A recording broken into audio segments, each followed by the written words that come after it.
with dirty politics overshadowing positive political stories, we wanted to take it back before any of this existed, what motivates the politicians and why you should get out and vote come election time. A lot of people have said they don't trust politicians, they're all the same. You've been in Parliament a while, why is this still around? Why is this perception still around? I think people have seen occasions where politicians have promised one thing and did the other. I mean, the classic example is John Key promised he wouldn't put GST up. Within a year of getting into government, he'd done exactly the opposite. That makes people cynical. Been interested in politics? I've always been interested in public service and public policy, and I've always had an interest in politics. I didn't decide to enter it until I was in my 30s. So I decided to, one day I was sitting in the lounge speaking with my wife, and she said, stop bellyaching about what's not happening and actually find a way to make a difference. Why should people be interested in politics?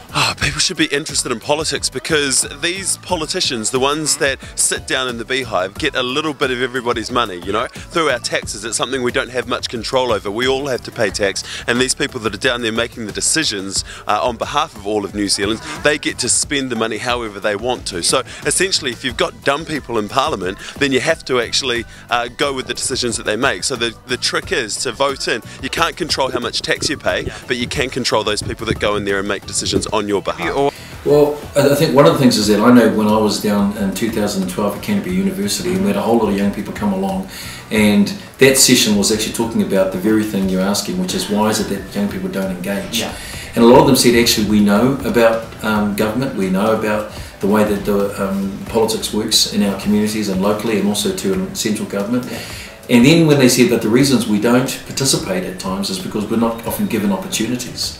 Now for them, they said, if we were to grow those opportunities... We did a word on the street. It's when we go onto the street, ask people random questions. They were saying that they're just not engaged with politics because it doesn't affect their lives. It's not changing anything, so they don't see it as an important thing.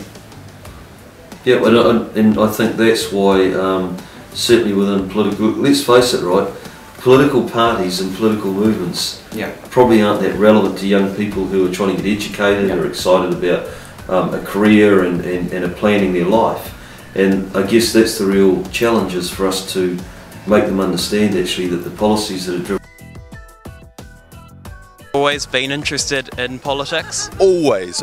I'm from Lower Hutt, which is not too far from here, and I grew up always looking at the Beehive, always thinking these people in here get to make decisions, huge decisions that impact on everybody's lives, and I want to be at that decision-making table. When you were running to be Prime Minister, there was the lowest voter turnout. Why do you think that was? I think people wrongly assumed that National was going to get re-elected after 3 years and said, well, we're not going to go out and vote for National. National's vote didn't go up.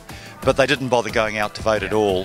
The message we've got to get across this time very clearly is, notwithstanding where the public opinion polls say we are, Labour can form the next government, and their vote makes a difference. Don't waste your vote, get out, exercise your vote, particularly if you're a young person, and particularly if you're part of an ethnic group in the community. Any other brilliant ideas to get young people engaged? I think the initiative for the party to go out, you know, with the pre-election voting, with that sort of initiative to go out and pick up young kids and pick up the ones that aren't really interested and sort of deliver them to polling booths is quite a good initiative. And those sort of things hopefully will encourage our Rangatahi to not be so lazy when it comes to election day. Much more local, much older. But what I found really interesting, Facebook's been interesting because there's lots of Marion Pacific people are using it within my electorate. A lot of older women are using it, so it's a good communication tool that way. Twitter appears to be younger and much quicker, obviously. So apart from social media and stuff, what are you doing, or what is the Labour Party doing to get to those people who aren't voting? Well, there's a really good youth voice group in Lower Hutt. It grew out of last year's Parliament, Youth Parliament, and there's a lot of younger people working together.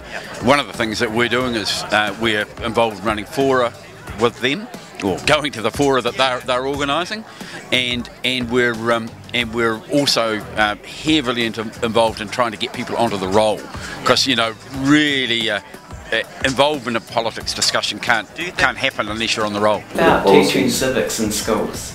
Well, that is one thing that we've been talking about, civics education. So at the moment, under the Education Act, actually schools can engage. We have things like Youth Parliament, for instance. So a number of Youth Parliament representatives from right across the country. But again, other people into it already. What about the people who don't even register to vote?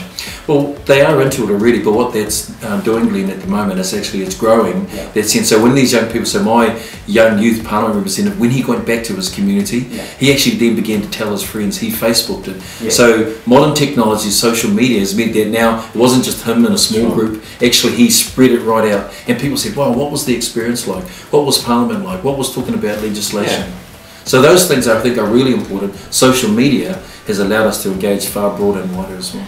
What about, do you have any views on lowering the voting age to 16? Does the National Party ever consider that? It's actually a really good point. I mean, it's something that would have to obviously, it would have to be a national debate around that to get everyone's views on it. Me personally, I'm not against having that discussion.